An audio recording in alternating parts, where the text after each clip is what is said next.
شروع اللہ کے نام سے جو بڑا مہربان اور نہایت رحم فرمانے والا ہے۔ ظالم باپ نے اپنی 4 بیٹیوں سے شادی کر لی۔ یہ کہانی ایک ظالم اور بے رحم باپ کی ہے جو اپنی خواہشات اور لالچ کی خاطر ہر حد کو پار کر گیا۔ یہ کہانی ہمیں اخلاقی اور معاشرتی تعلیمات کے بارے میں گہرا پیغام دیتی ہے۔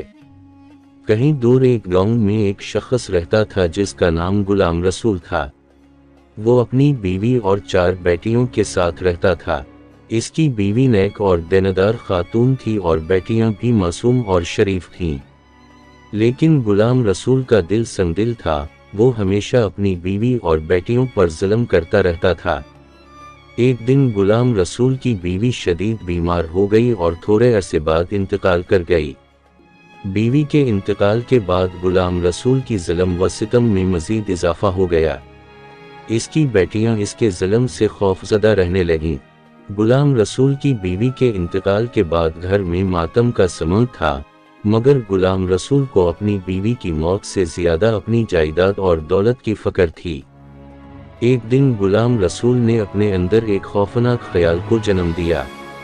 اس نے فیصلہ کیا کہ وہ اپنی بیٹیوں سے شادی کرے گا تاکہ اس کی جائیداد اور دولت اس کے ہاتھ میں رہے۔ یہ فیصلہ نہ صرف غیر اخلاقی تھا بلکہ غیر شرعی بھی تھا۔ اس کے دل میں لالچ اور ہوس اتنی بڑھ چکی تھی کہ وہ ہر حد پار کرنے کے لیے تیار تھا۔ جب بیٹیوں کو اس کے ارادوں کا علم ہوا تو وہ بہت پریشان اور خوف زدہ ہو گئیں۔ انہوں نے اپنے والد کے سامنے مزاحمت کی کوشش کی، لیکن غلام رسول نے ان کی ایک نہ سنی۔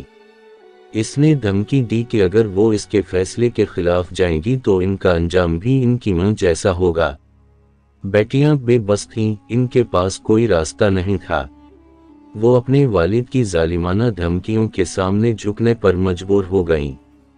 ایک دن غلام رسول نے اپنے گاؤں کے لوگوں کو بلایا اور ان کے سامنے اعلان کیا کہ وہ اپنی بیٹیوں سے شادی کرے گا۔ گاؤں کے لوگ اس کے اس فیصلے پر حیران اور غصہ میں تھے، لیکن کوئی بھی اس کے خلاف کھل کر بولنے کی ہمت نہیں کر پایا۔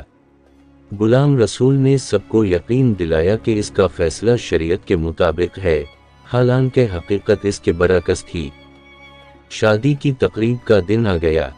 غلام رسول نے اپنے گاؤں کے لوگوں کے سامنے اپنی بیٹیوں سے شادی کی۔ بیٹیاں دل پر جبر کر کے اپنے والد کی بات ماننے پر مجبور تھیں۔ شادی کے بعد غلام رسول نے اپنے ظلم و ستم میں مزید اضافہ کر دیا۔ وہ اپنی بیٹیوں کے ساتھ بے دردی سے پیش آتا اور انہیں ہر روز نئے نئے طریقوں سے تکلیف پہنچاتا۔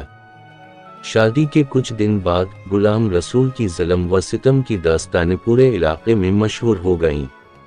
لوگوں نے فیصلہ کیا کہ وہ اس کے خلاف کارروائی کریں گے۔ ایک دن گاؤں کے لوگوں نے مل کر غلام رسول کے گھر پر حملہ کیا اور اس کو گرفتار کر لیا۔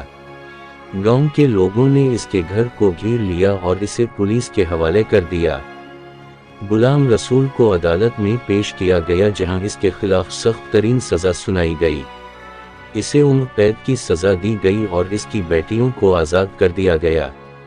عدالت نے غلام رسول کو اس کے گناہوں کی سزا دی اور اس کی بیٹیوں کو انصاف فراہم کیا۔ بیٹیوں نے اپنی باقی زندگی عزت اور سکون کے ساتھ گزاری۔ ان کی زندگی میں اب ظلم و ستم کی جگہ امن اور سکون نے لے لی تھی۔ یہ کہانی ہمیں سکھاتی ہے کہ ظلم اور زیادتی کا انجام ہمیشہ برا ہوتا ہے۔ ہمیں اپنے اخلاقی اور معاشرتی فرائض کو نبھانا چاہیے اور کبھی بھی اپنے خواہشات کے پیچھے بے رحمی کا راستہ نہیں اپنانا چاہیے۔ ظلم کا انجام ہمیشہ برا ہوتا ہے اور سچائی اور انصاف کی جیت ہوتی ہے۔ اگر آپ کو یہ کہانی پسند آئی تو براہ کرم ہمارے چینل کو سبسکرائب کریں، ویڈیو کو لائک کریں اور دوسروں کے ساتھ شیئر کریں تاکہ زیادہ سے زیادہ لوگ اس سے فائدہ اٹھا سکیں۔ اگلی ویڈیو تک اللہ حافظ۔